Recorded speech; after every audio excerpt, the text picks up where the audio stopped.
আজ আমি আপনাদের করে দেখাবো বিউলির ডালের রস বড়া। প্রথমে বিউলির ডালটাকে 1 ঘন্টা ভিজিয়ে রাখবো। এবার মিক্সিতে এটা পিষে নেবো। পরিমাণ মতো নুন দিয়ে এটাকে ভালো করে মাখাবো। বড়াগুলো ভাজার জন্য প্রথমে কড়াইতে তেল দেবো।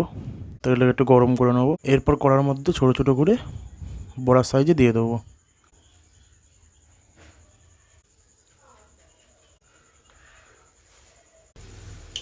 এবার একটু লালচে লালচে ভাজা ভাজা হয়ে এসছে, এবার আমি তুলে নেবো। কড়ার তেলগুলো তুলে নিয়েছি।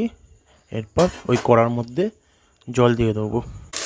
এরপর চিনি দিয়ে দেবো, 2টো এলাচ দিয়ে দিলাম।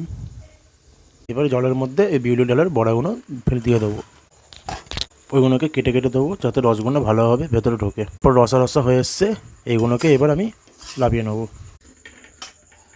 খুব দারুণ খেতে, ঘরে একবার ট্রাই করে দেখবেন, খুব ভালো লাগবে। চ্যানেলটাকে প্লিজ সাবস্ক্রাইব করুন।